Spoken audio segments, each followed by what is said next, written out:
In the spring of 1775, as the Atlantic lay shrouded in a cold mist, a lone British ship set its sails westward. It carried no goods or soldiers, but something far more fragile: hope. Within its hold lay Prime Minister Lord North's conciliatory resolution, a final diplomatic overture, a whisper of peace from a wearying empire. But the ocean is vast, and time is a cruel adversary. The 6-week voyage was a fateful pause, while the vessel bearing the symbol of reconciliation was still tossed on the waves. The crack of muskets at Lexington and Concord had already shattered the New England dawn. Blood had been spilt on green fields. The flame had been lit. The message of peace arrived only to find itself adrift in a world utterly changed. It was a whisper in a storm. In Philadelphia, the Continental Congress, composed of the colonies' sharpest minds like Franklin, Jefferson, and Adams, flatly rejected it. To them, this was not a concession but a belated insult. Their response was no mere refusal. It was a powerful indictment, a long litany of grievances they had endured. Lord North's resolution, which refused to renounce London's right to tax, became yet another testament to the unbridgeable chasm between the mother country and her colonies. While quills debated, bayonets had begun to decide fate. In Boston, General Thomas Gage and his elite redcoats were trapped, besieged by a tightening ring of 15,000 American militiamen. They were a motley army, lacking discipline and perilously short on ammunition, yet burning with a spirit the professional soldiers of Britain could not comprehend. The Battle of Bunker Hill became a bloody lesson for both sides. The British, with the arrogance of a global empire, launched a frontal assault against the crude earthworks on Breed's Hill. They paid dearly for their pride. Twice the immaculate lines of red were torn apart by devastating volleys from the hidden farmers and artisans. The hill became a slaughterhouse. "Don't fire until you see the whites of their eyes," roared one American commander through the smoke. And when the order came, the British recoiled before the hail of lead. Though the British ultimately took the hill when the American powder ran dry, it was a pyrrhic victory. A few more such victories, General Sir Henry Clinton grimly remarked, would have shortly put an end to British dominion in America. For the Americans, the defeat at Bunker Hill was a moral triumph. They had faced the finest soldiers in the world and made them pay a terrible price. The blood of martyrs like Dr. Joseph Warren, who died valiantly on the field, watered the soil of a nascent liberty, making it grow only stronger. When General George Washington arrived in July to take command of the newly christened Continental Army, he faced a near impossible task: to forge a disciplined fighting force from a chaotic collection of militias. But Washington, with his natural air of authority and battlefield experience, immediately set to work.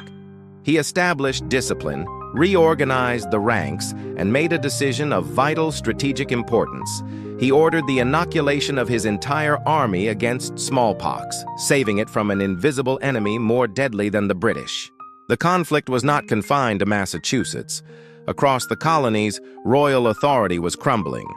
In Virginia, Governor Lord Dunmore, in a desperate and provocative act, issued a proclamation that would forever alter the course of the war.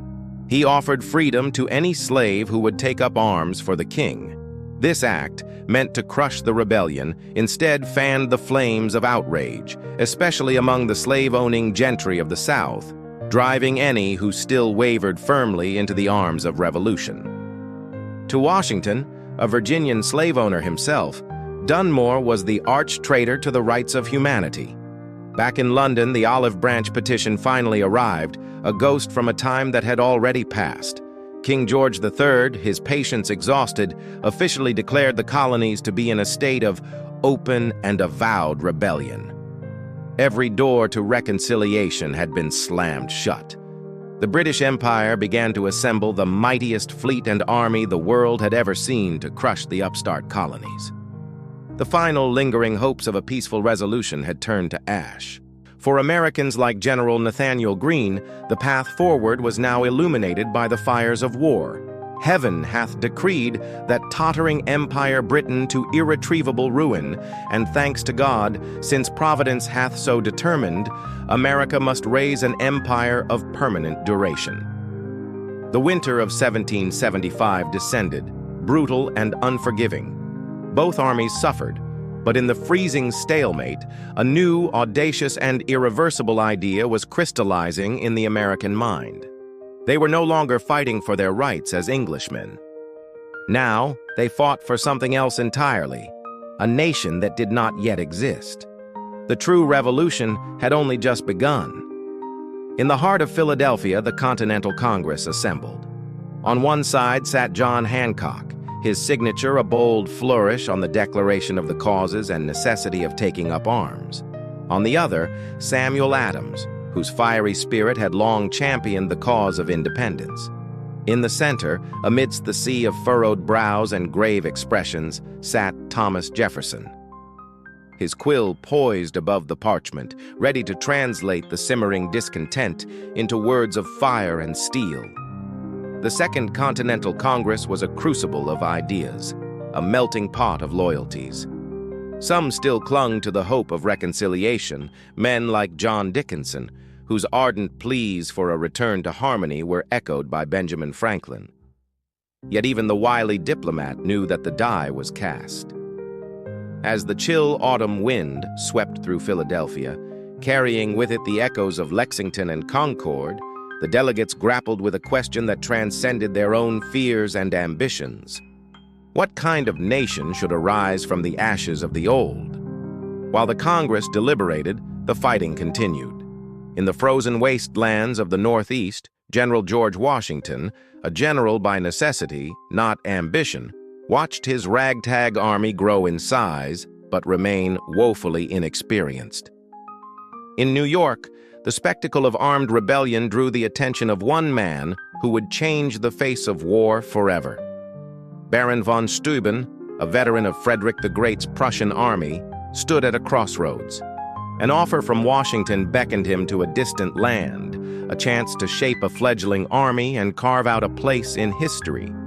As Steuben journeyed to meet the struggling Continental Army, news arrived that shook the very foundations of the conflict.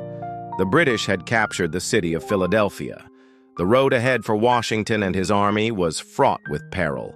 Forced south, they endured a brutal winter at Valley Forge, where disease and lack of supplies threatened to decimate their ranks.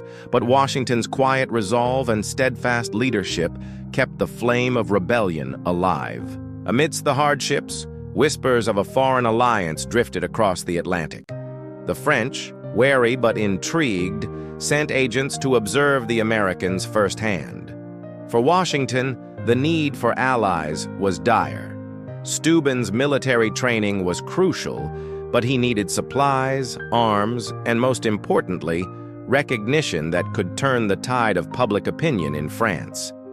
Across the sea, King Louis XVI listened to the entreaties of Benjamin Franklin, his mind wrestling with the implications of supporting a fledgling American nation. A daring plan began to take shape, one that involved not just material support, but a gamble that could redefine the balance of power in Europe. The French king agreed to supply the Americans with crucial provisions and secretly dispatched troops to join the fight, a clandestine move that promised to be a game-changer in the war for independence. But while diplomacy and military strategy played out on distant shores, the most profound changes were occurring within the hearts and minds of ordinary people. For the women of Philadelphia, the news of the city's capture ignited a fervor for independence. Led by figures like Margaret Manning, these women transformed their grief into action, establishing committees to aid the patriot cause and proving that the fight for liberty was a battle not just of guns and cannons, but of ideas and wills. As the war dragged on, the lines between patriot and loyalist blurred.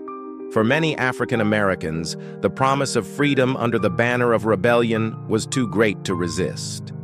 Enslaved people across the South rose up, joining the fight and transforming the war for independence into a crusade for personal liberation. And in the midst of this upheaval, one name echoed through the colonies: Benedict Arnold. Initially a war hero, Arnold's name became synonymous with betrayal when he switched sides, driven by a combination of grievances and personal ambition. His defection, though shocking, underlined the complexities of the conflict. A war that was not merely about taxes and representation, but about loyalty, identity, and the seductive allure of power. As the Revolutionary War raged on, the stakes were raised. No longer was this a struggle merely for independence. It became a fight for the soul of a nation. The seeds of democracy sown in the fertile ground of revolution bore fruit, shaping not only the destiny of America, but the course of human history.